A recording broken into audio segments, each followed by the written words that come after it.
I can see it, buddy. Dude, All right, hey guys, guess what? We're live. I see the live button. Yeah. Uh, you are here at the MWOD First Google Hangout. We've got Jason Khalipa online, and who cares about Jason Khalipa? Because more importantly, we've got Helena Wu. Where are you, Helena? I'm in New Jersey. Of course, we love New Jersey. We go there all the time. But you entered our Ready to Run Cool Kid Hangout, and you snatched the great prize of getting to spend time with the Jason Khalipa online. So, look, we want to turn this over. Now's your chance to get to the burning question: are those Jason Khalipa's real calves? Yes, they are. Is he really 6 feet tall and 6 feet wide? Yes, he is. You can ask all those questions. So, dude, let's turn it over to you. What do you got? Wait, to me? Yeah, what do you want to talk about? Well, one of the questions I did want to ask you was like about pain, and it comes when I'm like working out. It's pain that comes in my legs, and it also is like inconvenient for me because I'm a runner. I do track and field at school. So Excellent. yeah. Are you wearing, just real quick, is that an Underground Strength and Conditioning Yeah, shirt? it is. Is that our boy? Dude, Yeah, Zach. representing. Zach Avanish is in the conversation. That's great. Yeah. Well, I'll tell you what. First of all, let's talk about Jason, because I think this is interesting. It is training at the intensities we're doing, especially track athletes, and I have seen Jason swallow up more hate and pain than any other athlete I've ever met. So, Jason, how do you know what's good pain, what's bad pain? How do you deal with that? Well, are you referring to pain, like what type of pain you're referring to? You type of pain like soreness pain or like fatigue pain? Are we talking like, literally my hip is in pain all the time, I can't sleep, you're like, what type of pain are we talking about? I'm talking about, it's sort of like soreness, but it's more like it really is burning, and then I feel like I can't go all out like I want to. So like when you're hitting like 100-meter sprints or something like that? Yeah, like that kind of stuff. Yeah. I mean, to answer your question, I mean, to me, if it's what I think it is, I mean, it's just completely normal. And, I mean, it's like a great example would be like if you're running 400 meters as fast as you can. Do you ever run the 400 meter? Yeah, it's hard. So if you run the 400, I mean, there's two things you need to keep in consideration is just proper pacing. But at the end of the day, regardless of how fit you are, if you're going an all-out effort, it's going to be challenging and you're going to feel some type of leg pain. So for me, the big takeaway I'd say is trying to learn your paces that could appropriately get you where you want to be. So a great example is like a 400-meter run. If my 400 time is 1 minute flat, but I start my first, let's just say 100 meters at a 45-second 400-meter pace, I'm going to burn out and my legs are going to burn much quicker than they would if I kept a good, consistent pace the entire time and waited to that last 50, 100-meter stretch to kick it up. So to answer what I think it is, it's two things. It's developing capacity, and how do you do that? Just by training, Ultimately, the more you train, the more effective you train, the better your muscle stamina is going to be. But also just clearly pacing things. If you go out there and you hit it too hard, too quick, you're going to burn off. But if you learn how to pace yourself, that's going to be a huge beneficial tool. Well, and the other thing is, I'm assuming you're engaged in some strength and conditioning. So does this pain in your legs happen all the time? Does it happen when you squat? Does it happen when you deadlift? Does it happen when you box jump? Does it happen when you do push-ups? Is it the same pain? Because remember, the running exposes a lot of end range motion in extension. So when that hip comes behind you, we're seeing that is basically the greatest end range challenge of the hip in extension, and because you're going fast, you can suddenly start to load some of those tissues that you're maybe not seeing any other place. Do you get the same sort of feelings just doing walking lunges, for example? Yeah. Well, then what I suspect is that we have two things. One of the things that Jason's talking about is that, certainly if you're missing cardinal ranges of motion, especially when the hip is in extension and your tissues are stiff, then when you are hitting it hard, those tissues are working at end range, and they are going to start screaming early on. And so I guess the questions are, what have you done to make it feel better? Because if it's not a training issue, if it's a tightness issue and you're feeling Does it go down the sort of the middle of your leg? The middle of my leg. Like, what do you mean? Like when you feel your symptoms, what does it feel like? Where does it feel? Where does it hurt? It hurts like pretty much everywhere in my legs. Like Okay. quads, calves. Well, let me ask you, what do you do day to day? Are you a high school student? Are you a college student? What do you do? I'm in high school right now. Okay, so how many hours a day do you sit? A lot, yeah. That's like something I really hate. So Like, what you're noticing is that you've become viciously stiff, and I'm sure you're missing. I know that. I mean, when you do the couch stretch once in a while, right? yeah. How does that feel? It's like really painful. Okay. Yeah. There it is. So I think what you're discovering is that, hey, I have stiff quads. I sit all day. They're trying to kill my hips during high school and shorten the hip. And then when I go train, that stiffness comes up, and I feel it generally all over my quads. That's a dead giveaway that we just have high intramuscular stiffness. Jason's also right that if you go out too hard and blow up fast, then those problems become even worse. But if the differential diagnosis, it means when I engage in a sport or an activity, and then I'm having a problem, I can tell a lot about the severity of the problem based on what happens in the gym. So, for example, let's use Jason. Jason came and saw us after you had a pretty good games. I think you were, second in the games? Is that when you saw me after that shoulder stuff, Jason? Third? I don't remember. Second.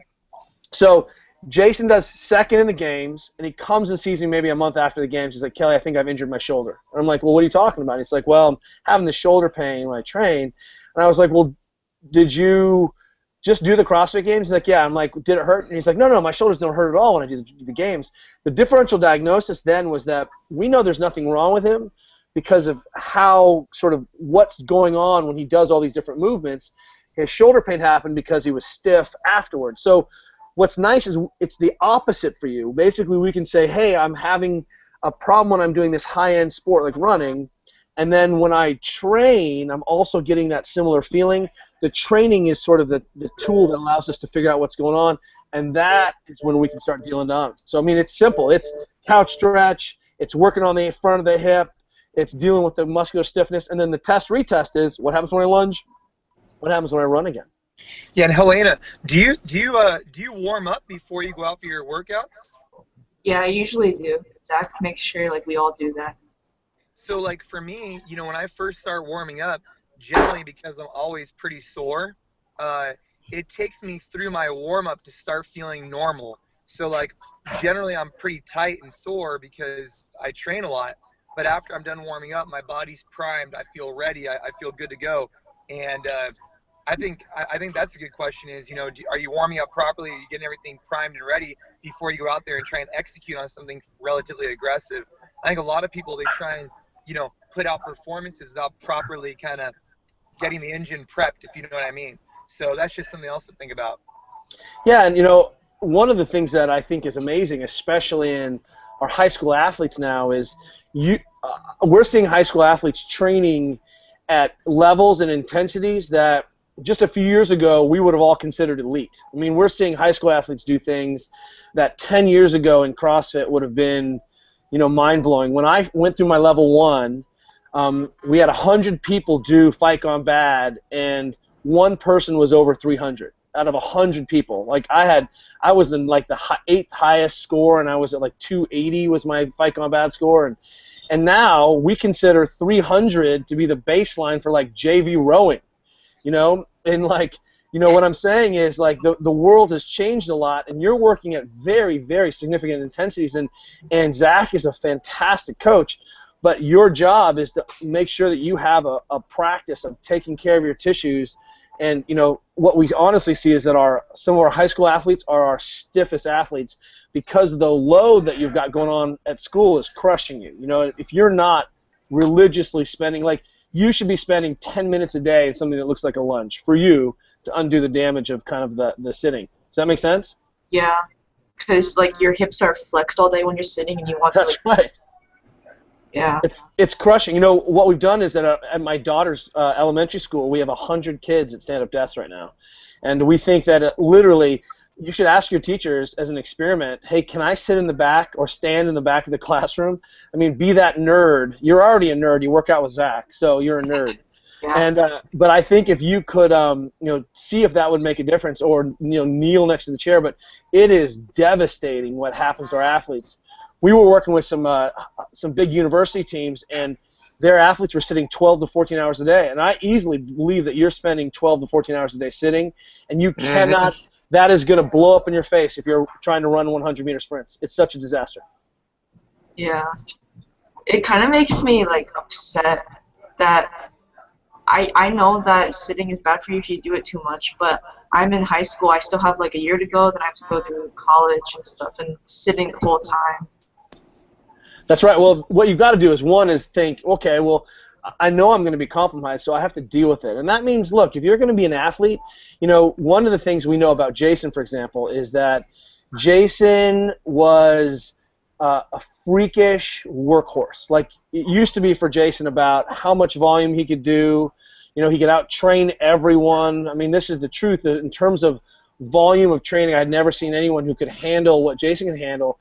And in the 10 years that he's evolved, you're seeing much more sophistication about his positions and how he preps for things and how he deals with just some of the soft tissue stiffness, because you can't do what we're doing anymore and play the old game. So you're just going to have to be like, well, I'm either going to try to stand in the back of the classroom because I'm an athlete, and I tell people that. I tell your coach, hey, I'm an athlete. You're trying to ruin me. Or B, you're going to have to just roll and stretch like it's your job after when you get home. Yeah, I agree with that. So, Helena, I have a lot of travel coming up, and it is what it is, Even if you're flying business class or whatever, you're still sitting in a chair for a 12-hour flight to Asia or whatever.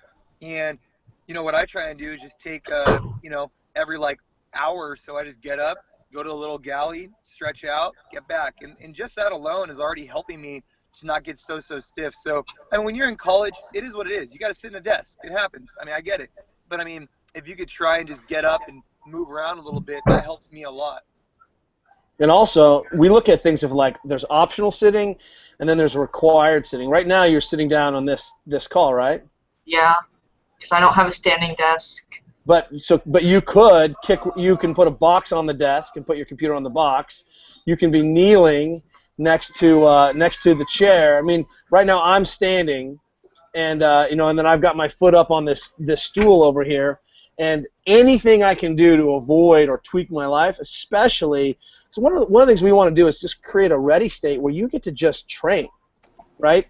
We take as much variables off the table as we can around nutrition, around sleep, around hydration, and then just let the training work. Because Jason's right. Sometimes you just need some training volume, and you just need 6 months of hard training. But in the meantime, you're always thinking, what can I control? And your environment, even little tweaks to the environment, is radical changes.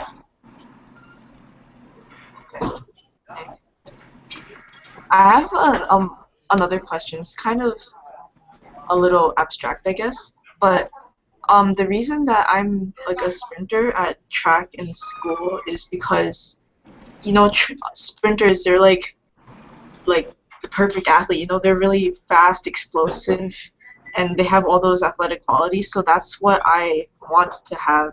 But I also, in CrossFit, everyone's in shape, everyone's just ready for anything, and they do a lot more conditioning work, I guess. And I want to be athletic like that, but I also want to be a fast sprinter. What are your thoughts on that? Well, I think first is that we should always be keeping an eye on sort of our power and our strength abilities, and I guarantee you have yet to begin to scratch the surface of what you can do physically. One of the things that I think Jason will agree on is that we see, hey, by the way, look, there's Diane Fu. Hey, Diane. What up, Diane? He's dropping in the background. Oh, hey, Jason. Hey. We're just doing a Google Hangout with Helena there. Is that a Google Hangout? Yeah. So, why is Kelly looking at himself? That's right. So what we're seeing is, I think that there's a lot of athletes who are worried about being fast and powerful and being fresh enough to do that, And I know you have a legit deadlift, but the issue is we still see that you can raise your base conditioning and be much fitter than you think and still be powerful and explosive. Would you agree to that, Jason? Oh, yeah, for sure. You know, Helena, one thing to think about is that you're talking about CrossFit versus a sprint athlete. And I think what's interesting is that we do work with sprint athletes, and what we find is that if we can raise their GPP or like their overall abilities, they're going to get gains in their specific sport. So like, here's an example.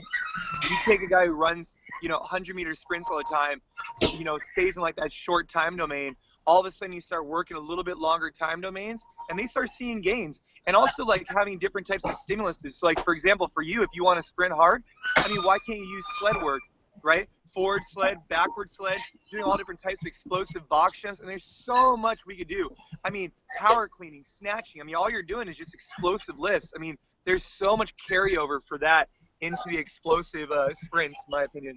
What I would say is, if you find that the general physical training that we're doing CrossFit, because remember, one of the things about CrossFit that's so important is that we're finding all your blind spots. We're finding all the tissue restrictions, all the range of motion problems that you can't see at speed or at load. And one of the things that's happening is we're always reclaiming sort of a ready state. So like, for example, one of our athletes is one of the best female cyclists in America, and our idea is, hey, look, we're squatting. As a side effect, you may get stronger, but we're just trying to make your hips work well so that you can bike. And the only thing that we talk a lot about is the strength and conditioning gets in the way of your actual sport, your actual sport-specific training, then we have a problem. So if you're doing 30-minute beat-down Metcons, well, that was never the intention of the CrossFit. It's short and intense, and I guarantee you everyone has enough conditioning for a 6 to 8 minute hardcore kick-ass piece. It's when we start to see the drifting go up and the volume goes through the roof that we see the demands on the sport start to come into play, where athletes suddenly are like, hey, I can't run because I'm blown out. Well, you're doing too much in the gym. So, keep that in mind. Would you agree, Jace? Yeah, I mean, I think it goes into this whole thing, Helena. Like when I work with an athlete, so for example, if I'm working with a guy who's going to go play, college basketball, or when I'm working with football players, I want to start matching time domains, making them more explosive, doing different stuff. But I'm not trying to wreck them so hard, specifically during season, that it'll negatively impact their game. Because ultimately, right, they're trying to use CrossFit as a additional supplemental tool to get them better at their sport. But if I wreck them so hard they can't perform, that's a problem. But that's why you also got to look at like season versus out of season. So when you're in season, for example, if I'm working with a football team, they're in season, the training I'm going to provide is going to be a little bit different than when they're in off season. Because in off season, you're really thinking about their overall fitness. You want them to go into season being strong, being fast, being accurate. And then all of a sudden, when they get into the season, you might downplay that a little bit, keep it up a little bit, but let them focus more on their sport in particular. Well, and the good news is the work that you may be doing with like Zach, for example, is, like, let me know when you flip the tire too many times. You know what I mean? Like, what we've seen is that traditionally athletes who have been coming to us, their base fitness is actually pretty low, and that we can get them much fitter and they can still have a good life. I think one of my critiques of a lot of Olympic lifters and a lot of strength athletes is they don't like to do any conditioning because they're afraid it'll affect their lifts. And I'm like, what do you mean? You don't think you can push the sled or do some swings? And Diane's nodding her head, because we see that there are a lot of athletes that could really raise their conditioning. Remember, we can make the CrossFit, it can just be accessory work. So hey, I'm going to do some of my primary lifts today, and then the CrossFit 2159 or whatever rep scheme you're going to do can just be accessory work, conditioning to support the main lifts. And that's what's so amazing about this model, is that it's so infinitely kind of variable, but it's got to always lead to that black box concept that I should see the outputs match, so I should be becoming a much better sprinter. And if I'm just blown out all the time because I'm doing crazy volume, that's no good. And that's between you and your coach, Yeah. So just to give you a real world example for me, Jay? Because I do so much volume doing CrossFit, I found that when I was doing high volume heavy squats, it was taking my power away from pretty much everything else I was doing the next day or two. Or even when I go to the track, if I go to the track and I run over a certain intensity for over a certain duration, I'm so wrecked for the next day or two that I can't get in the other training I need for my sport, which is CrossFit. And so I just dialed it back a little bit, and now my overall performances are better. So it's just listening to your body, too, and knowing what's going on. That's true. And, also, there's something that's vital that you're keeping in mind is, how old are you, 16, 17? I'm 16. 16.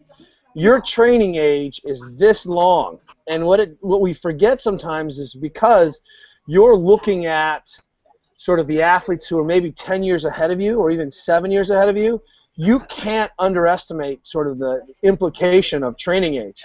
Is that you guys, that what ends up happening is that you've got to just realize that it takes time to set.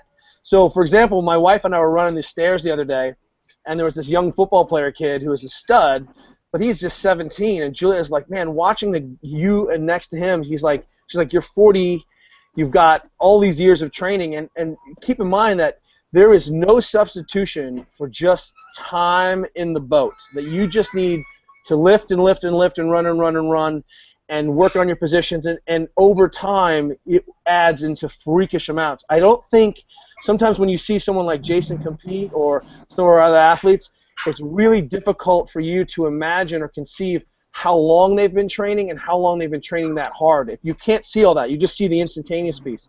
And at 17, I mean, I'm guessing you were not Olympic lifting and deadlifting and sprinting when you were 14.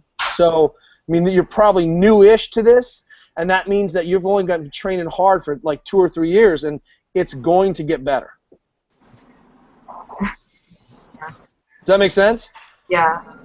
I mean, I'll guarantee you, if you could ask Jason, would you go back in time and switch places with you, he would be like, heck yeah, we weren't doing what you're doing when I was 17. There's no way. I mean, you are the future of the sport, but you can't imagine or keep in your head that there is a training age effect, and there's no substitution for lifting and training for 10 years. You just can't get around that. Yep. What else you got? Another thing is, like, when I run, my foot strike is always, like, on my heel. Even when I'm sprinting, like, I know when you're sprinting, your feet shouldn't be in contact with the ground too long. I don't know if I'm, like, bad at it or something, but I always heel strike. If I'm jogging or if I'm sprinting, I'm still, like, heel striking all the same. Maybe that leads to some of my pain, but I don't know, like, I try to correct it.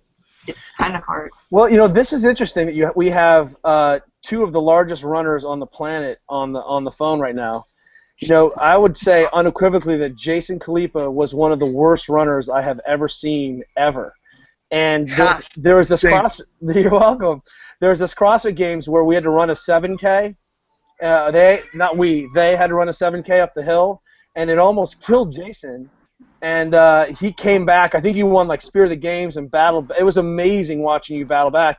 And what I want you to understand is that Jason realized this wasn't about how hard he was working anymore. It was about technique. And he made a huge investment in the technique and is working with has a track coach and a serious running coach.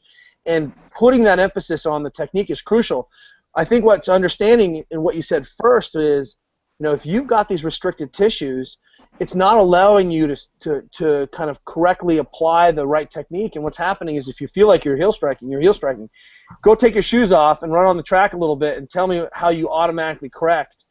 If you're short through that anterior hip, the hip won't extend very far. That means you're going to overstride when that foot comes through, and the only position you can overstride is heel striking. So I think you've already kind of nailed it. Yeah, Helena, a couple things that I use is obviously there's warm-up drills that can remind you of your foot positioning. A couple things like there's just like some pose running techniques you can kind of watch and use those prior to your workout to kind of remind yourself of where you need to strike. Also, the shoe you use, I wouldn't recommend immediately going to like a Vibram or something like that. I'd recommend slowly integrating from right now I don't know if you have a big cushion shoe. I'm not quite sure. But if you have a large heel on your shoe, it kind of blunts your ability to feel yourself heel strike, and so you do it more frequently. But if you have a little bit less of a heel on the shoe, you kind of become more aware. So like, for example, what Kelly was saying, one of the things that I do when I warm up is I'll go on the track. So I'm on turf. which I don't know if you have a turf track, but or even on the grass, and just run with just my socks on, just as a little bit of a warm-up to remind myself, where am I going? Where are my feet going to be? Now, I'm not recommending that for long durations, of course, because you kind of can put some strain on your legs if you haven't ran like that in a while. But just as a nice little warm-up tool, kind of reminds me, okay, be light on my feet, like I kind of remind myself, like if I was running in the dark and I was going like on the road, you don't necessarily know what's in the road, so you kind of run light. You run kind of like you're going through the forest, kind of light on your feet. All of a sudden, when you start running and you start getting tired, you just start slamming the floor. You need to continuously remind yourself to just touch back up. And so those are drills that I like to think about, is like I visualize myself, if I'm running at night or if I was running in an area where there's a lot of rocks, how would I run? I'd run light. I wouldn't run pounding. And then also just warming up those tools. I love that. And, one of the things that my daughter, Georgia, made a commitment to try to run 100 miles this year. She's 9, and that's 1 mile at a time. And when she runs, because it's hard for her to run a mile without wanting to stop, right?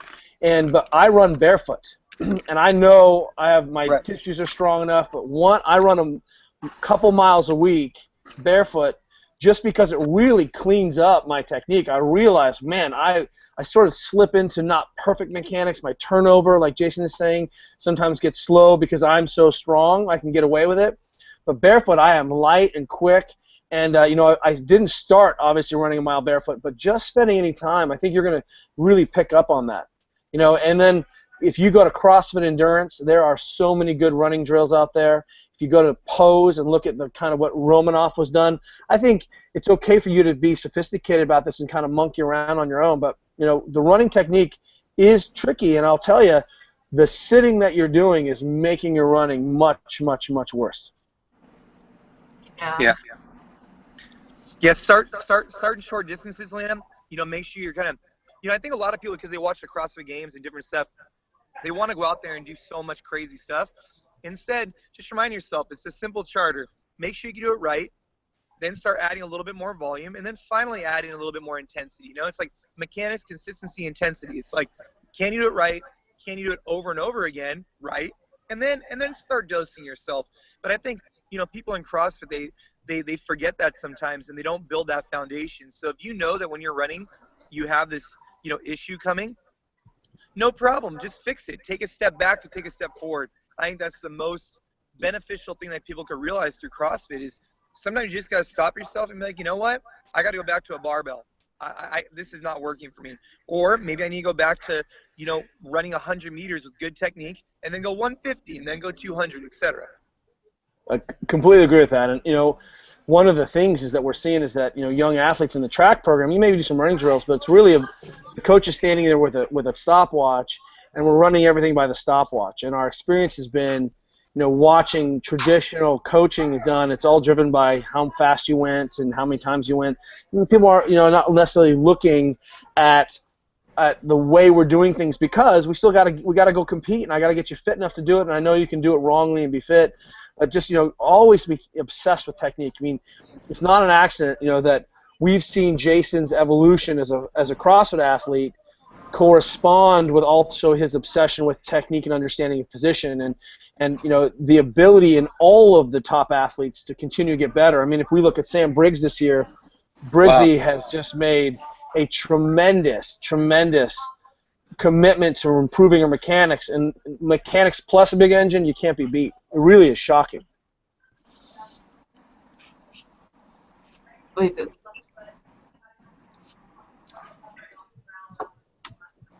I don't know what to say. Anything else you want to talk about?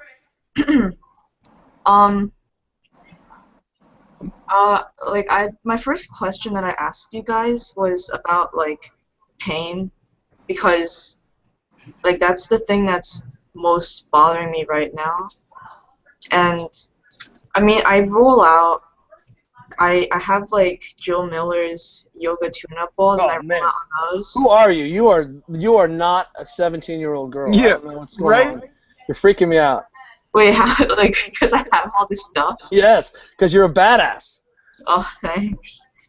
Well, I was saying, I roll out and, I stretch and stuff, but leg pain that I have, like, I'm not sure if it's just me. Maybe I'm not recovering No, enough. no, no, no, no. If you feel like you've taken a crack at it and it's not getting better, and you notice it all the time when you're training, then now it's time to go get some help. I suspect, my feeling is that I'm probably seeing some overextension in your patterning, and sometimes and a lot of times we can see stiffness in the legs resulting from loss of lumbar control. And as you are getting dragged into this forward kind of extension position from sitting, from being short, and then being explosive, that can cause some of those downstream symptoms. So, if you're working on your quads, it's not working, work upstream. If you've got Jill Miller stuff in there, look at her gut smashing. Go get a princess ball from like Walgreens, start doing some gut smashing. Look at our stuff that we do for the psoas and above the hip, and see if you can't make a change yourself. And if you can't, go talk to a physical therapist. I mean, this is why, there's no reason why just because you're young doesn't mean that you don't have the same sets of issues that some of our other athletes are doing. And if you've taken a crack at it yourself and really it's not getting any better, go get some help on this. Because if you feel like you're injuring yourself or you're not resolving it, time to go get professional help. I actually do go to this chiropractor, and he has rock tape. Like, I only used that a few times. I didn't really feel like it helped. He also uses like Graston and stuff, and what he told me is like I should just stop training for a week or so and then see like how it goes.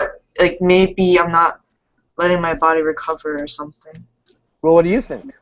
Is that true? I mean, I can see what he means. I think it actually might be true, but like I love to work out, so just the thought of like recovering for a week, not doing anything, like I don't know about that.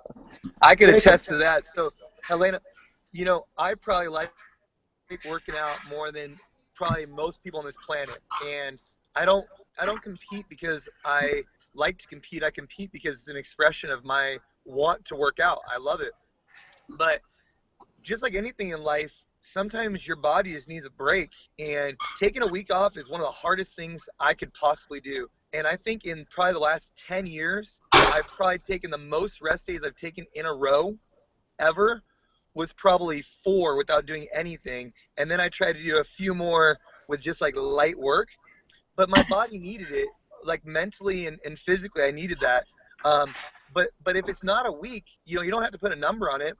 But like sometimes for me, especially as I'm getting older and as I train more, I need to, just listen to your body. Maybe you need to take a rest day where you just don't train.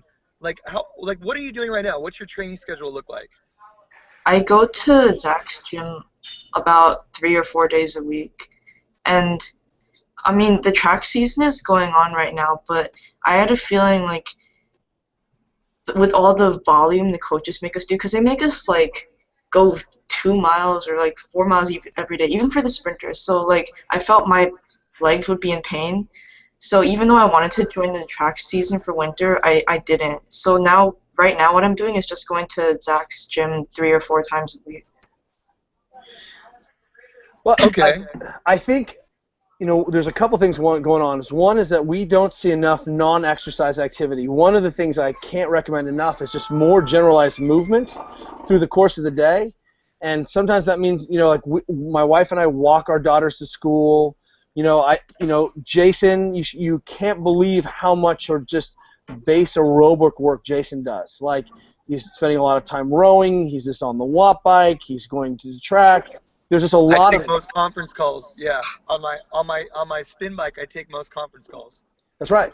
And I think some of the problems that we're seeing, and could be around you, is that you're basically not moving all day long, and then you're hitting it hard, and then you're not moving again. So anytime your physician is like, hey, if you just feel like you're overtrained, that doesn't mean you have to stop being active. You can walk, you can ride a bike easily. There's no law against a few air squats during the day. If you think it's an issue of that you just have overreached and you need to back off, I don't think that's the problem, though. I think training 3 or 4 days a week with Zach, and Zach's programming is reasonable and responsible, and he's so smart and conscientious about it. I suspect that there is a underlying pathology around stiffness, or you've just, you've gotten stiff, you're missing full range of motion in your hip, or above that, and you're overextending. And for me, this sounds like it's mechanical. It doesn't sound like a overtraining issue. So you mean that like my mechanics could be better, so when I'm moving it's causing me pain? Like how much of it is mechanical versus like soft tissue? Same. You're just not looking at the this sort of, this is a stiffness issue. So think you've got to sort of address the soft tissue and the joint mechanics. Jill Miller stuff is great, but it doesn't change anything about the way your hip works necessarily. It addresses the soft tissue around it. So that's why we're using so much of the bands, why we spend so much time sort of addressing the capsules on that level. And I suspect, honestly, that this is mechanical. Helena, I've got to jump off and go rescue my girls, but I wanted to thank you so much for spending time with us. Thank we you. appreciate it. And Jason, thank you so much for lending your help, man. You're amazing. This is like the coolest hangout thing I've ever done. So, Helena, thanks for being it. Thank you both. All right. Good luck, Helena. Enjoy it. Enjoy what you're doing. Thanks. We'll see you. Jason, thank you so much. Helena, we'll see you soon, okay? Okay. All right, brother. Take care. Bye, guys.